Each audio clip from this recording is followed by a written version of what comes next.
Hey guys, Wayne here. How you doing? I want to take you back today to 1986, if you can remember that far back. I remember I remember this because when I was watching this movie, it was so iconic at the time. Everyone wanted to be a fighter pilot, and you probably guessed it by now. What I'm talking about is these are not aviators.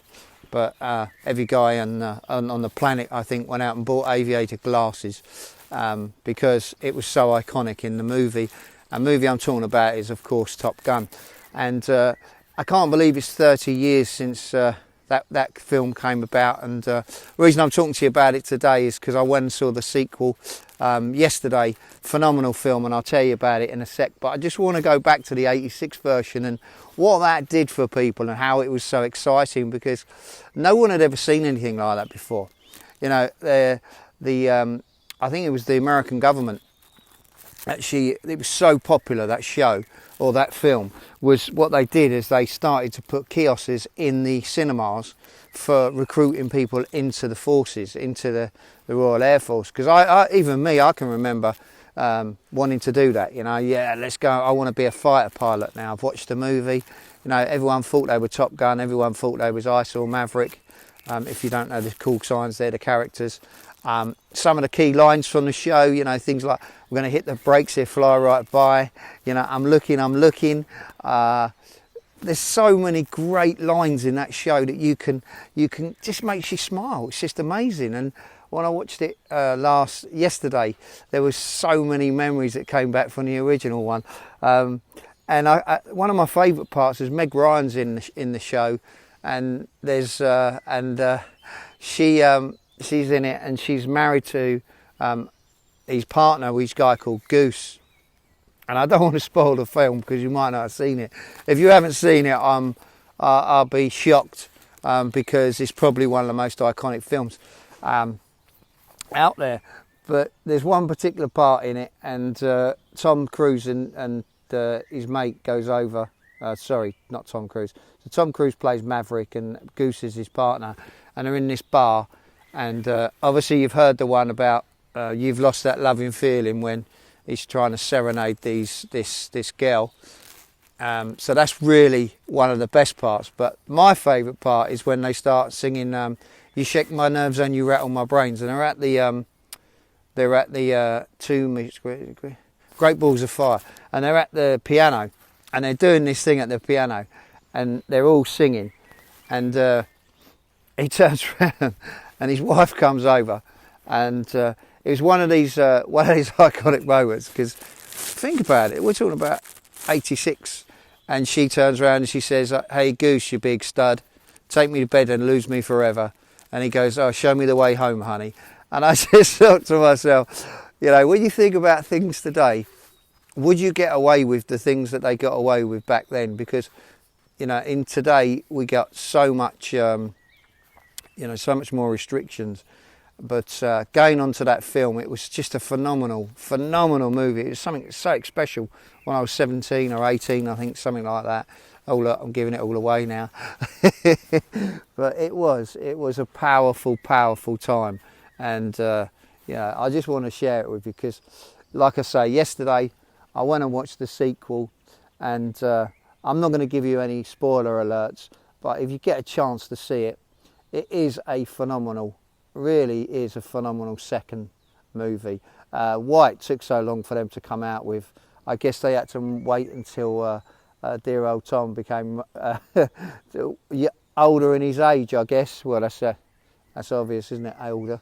But they had to wait for him to change and come from being where he was to where he is now.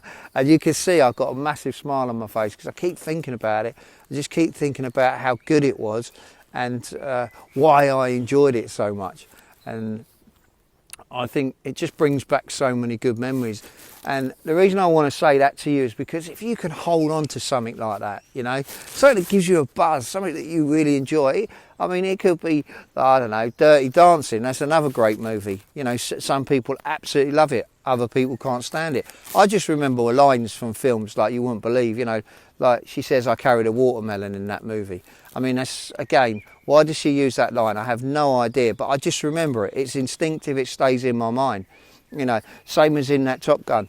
There's so many good lines that he uses in that movie, and you just think about it, and some of those lines as well, I'm sure, have been used in copywriting over occasions, because I've read so much about, you know, different lines and how strong that advertising campaign was without actually knowing it, because they sold more Aviator sunglasses than, you know, without even advertising that they were selling selling Aviator sunglasses, and they also recruited more people into the services for, you know, to become pilots because of that movie.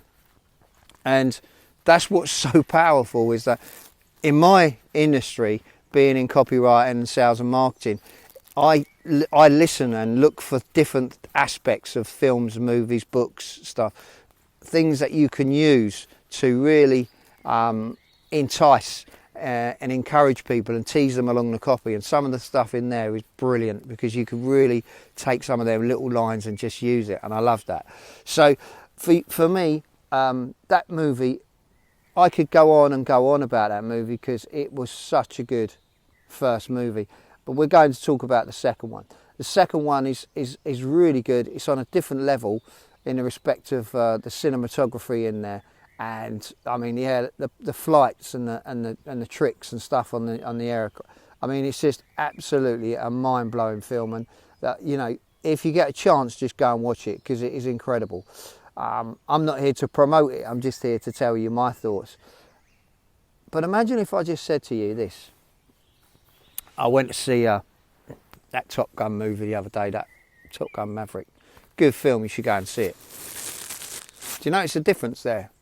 It's, you know, there's a lot more passion in my voice when I'm talking about the movie than what I just did there. And that's exactly what you want, that sensation, you want that feeling. And if you can get that feeling, man, put it in a bottle, find a place to hide it, right? Stash it away, so that every time, you know, like, what is it they say about catching butterflies? You know, they try and catch a butterfly with a jar. I'm sure it's a butterfly. If it's not a butterfly, it's something like that. And they catch it in a jar and they put the top on, and the thing just flies around in the jar. It's maybe not a butterfly. I don't know, but it's something. I've seen it in a movie, because you know, again, I've seen things like that. But if you could catch it in something like that, put it somewhere really safe, and then every time you was a bit down, or, you know, your day wasn't great, or whatever the case may be, you could just go and open it and just turn that tap, like, really slowly, you know, and just open it, and then just get that flood coming back to you. And if you can do that, or find something like that, I'm telling you, life would be awesome. I know that, me personally, I'm going to tell you my story about my parachute jump. I think I'll do my parachute jump tomorrow, so let's save that one. But I'm just going to say this to you before I go. Find something that makes you happy, makes you joyous, and really you understand it better than anyone else. And get that feeling and keep it. Because if you can keep that buzz, right, it's incredible. Anyway, listen, I'm bouncing. I'll speak to you soon. Take care. Bye for now.